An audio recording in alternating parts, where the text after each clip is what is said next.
I'll never forget. I met an American in South Africa. And he said to me, he said, well, you know, Trevor, it's funny you say that because if you come out to America, they'll label you as black. I said, really? And he was like, hell yeah. Oh yeah, everybody's black out there. And I was like, wow, well, I want to be black. And I found out it's true. Mixed race people are categorized as black in America. Yeah. The only catch is, and nobody tells you this, you have to be liked and successful first. Before then, they say you mixed. You achieve success, and you get upgraded to black. All the famous mixed people do it. Singers, like Alicia Keys and Mariah Carey, yeah? Mixed, but then they say black singers. Sportsmen, like Tiger Woods, mixed, but then they say black golfer. The most famous mixed person on the planet by far, Barack Obama, mixed, half and half, straight down the middle. But then they say America's first black president. Which is interesting, because when he was running, they called him the mixed candidate. I see how it works. Everyone makes it obvious now. They're like, yeah, Barack, of course he won, of course. It wasn't that obvious when he started. It wasn't.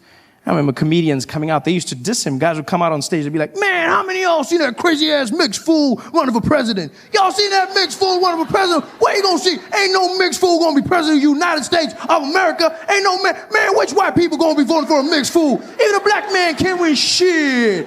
Even a black man can't. How some mixed fool think he gonna do it out? Man, that mixed fool, that crazy-ass mixed fool. How some mixed fool, that mixed fool? And then he won, and all of a sudden they were like, my nigga.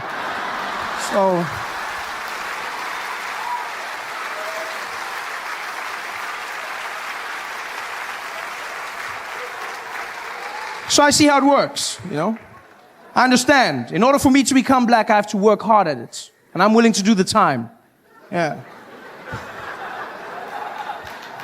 I took the first opportunity I could. Bought myself a plane ticket from South Africa, and I said, I'm going out to America. I'm going there, and I'm going to be black.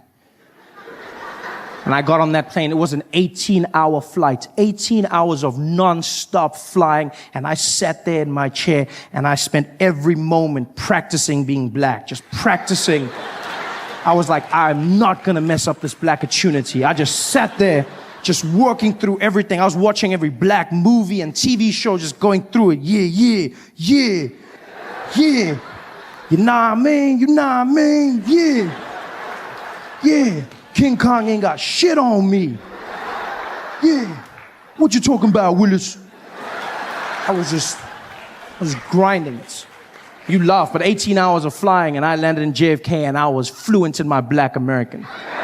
For shizzle my nizzle. I was walking around. I was so black, I was even laughing black. I was like, ha, ha, ha. Yeah. My man. Ha, ha. Should have seen me. It was like, oh, this you? That has to be the personification of cool, in my opinion. There's nothing cooler. Black Americans are so cool, they can make you feel good about yourself just by asking if you are you. You don't believe me? Get a black American man to come up to you and just be like, hey, yo, this you? Nah, this you? And you'll be like, I think it is.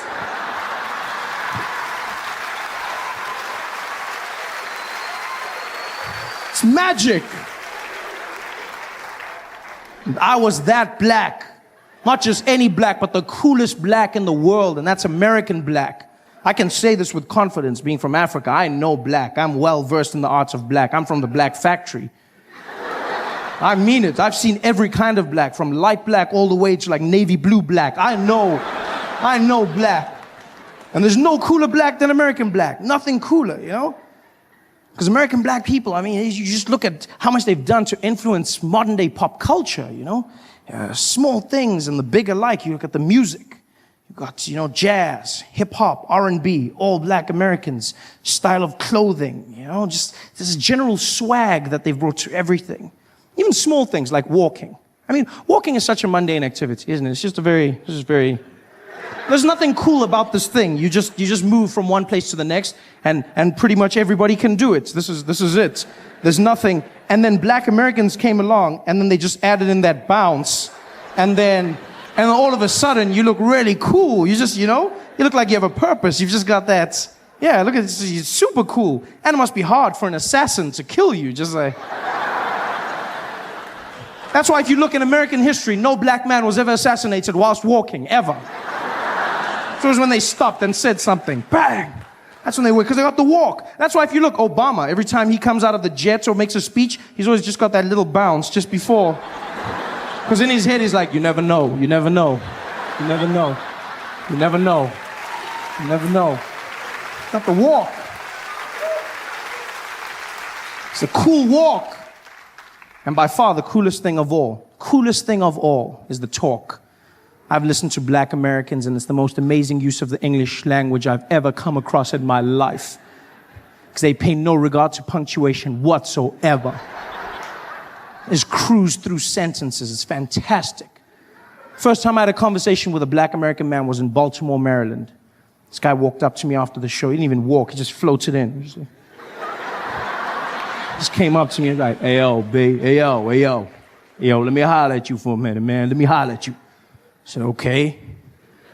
He's like, man, I ain't even gonna front, man. I ain't gonna front. I came out here, dude. I ain't even know who you was, man. I didn't even know. As I heard the show, I bought my girl. We was out there. You came out there. You were doing your thing. I was like, yo, man, I ain't even know they goddamn yellow bones out there in the motherland, man. I was like, yo, this kid better be funny, man, but I ain't gonna lie. You came out there, you was keeping it coming, keeping it moving. You was just beasting. I was like, all right, man, maybe this kid is the truth, yeah? This kid was doing his thing. He was keeping it out there. I started laughing. My girl was killing herself. I was like, all right, this mofo got flow for show. You know what I mean?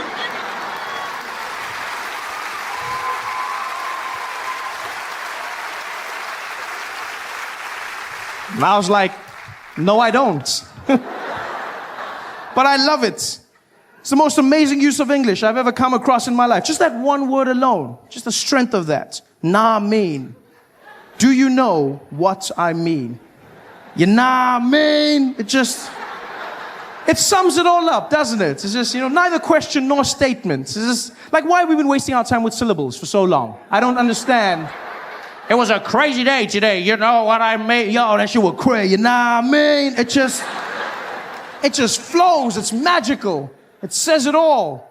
I feel like I've wasted years of my life without nah mean. I wish I could go back in time and relive my favorite moments. Watch my favorite movies again. Seeing them bring to life. This is Sparta! Nah mean! Power. Hey there, thanks for watching. Now, all I need you to do is click on that little circle on your screen. Yeah, that one. Oh, yeah, just like that. Hold on. Yeah, click. Nice. When you think about it, when people term immigration, it just depends on your timeline, right? You're an immigrant. When do you measure from? Everyone is an immigrant from somewhere. Whenever I see people have those conversations in America, about these damn immigrants, they're coming over here, these damn immigrants, get out of here, you immigrants. I always wonder what Native Americans must be thinking when they're listening to the words that are being said. People confidently saying, this is not where they came from, this is not their land. And they're like, oh, tell me more.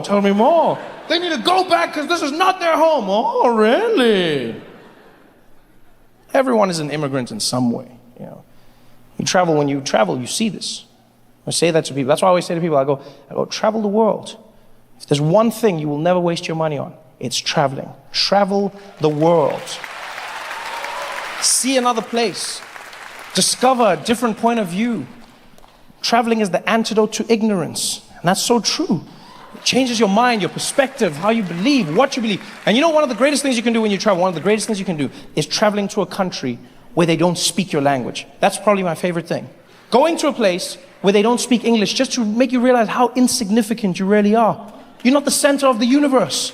There's another world that exists beyond you. I try and do that all the time. I try my utmost. I go to English-speaking countries, but I try every now and again to go to a country where they speak no English, Like recently, I went to Scotland, right? And again, I had an amazing time. The place was beautiful. It was a different culture, rich in history. They have the rolling highlands of Scotland. They've got these castles, beautiful, perfectly preserved, hundreds of years old. In the streets, there's the men playing the bagpipes, wearing the kilts. No black people.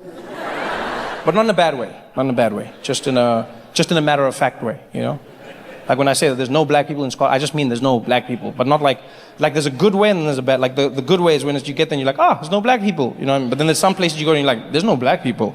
And that's when you know what I mean? That means some shit went down. You can feel it when you get there. Like Australia, there's no Aborigines. And when you get there, you're like, hey, Australia! You're like, wait, where's all the black people? And they're like, oh, I don't know. They left.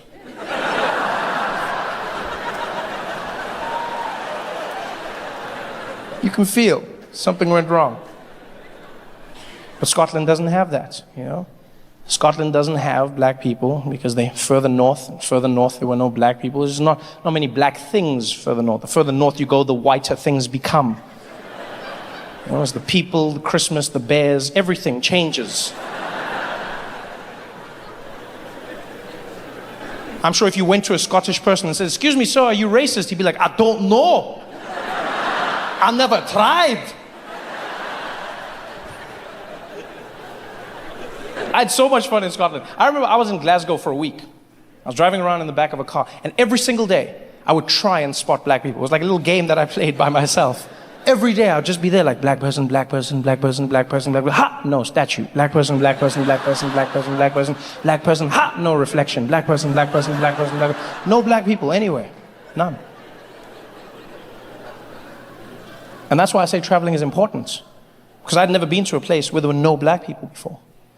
It actually made me realize that there'd been an issue that I'd been grappling with for so long. And now finally I had another answer. And that issue was that of James Bond. I'm a big fan of 007, License to Kill.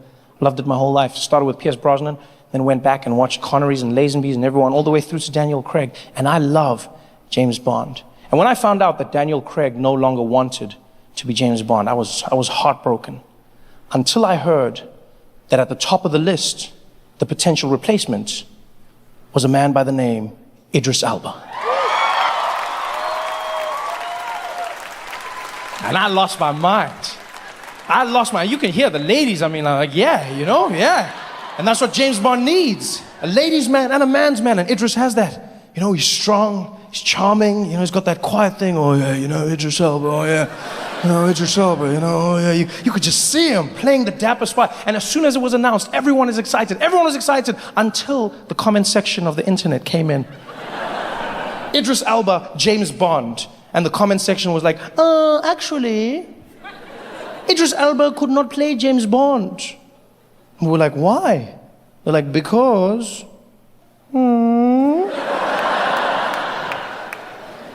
Because of the shape of his head? What do you say? What do you say? No, because...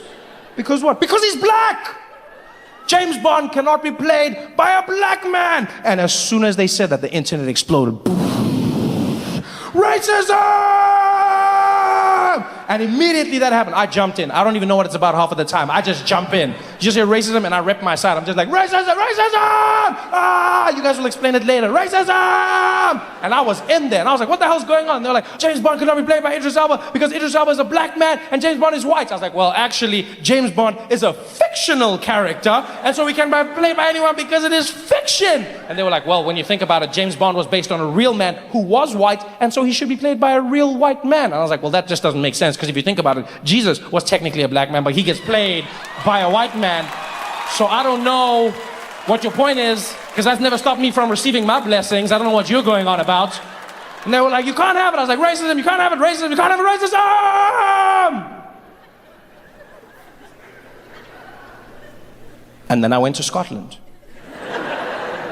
I realized that maybe, just maybe, I hadn't given the argument enough thought. Because I love Idris Elba. I want him to play Bond. But if you think about it, James Bond often operates in places like Scotland and the UK and Europe. Because that's where most supervillains choose to reside. I'm assuming it's for tax purposes.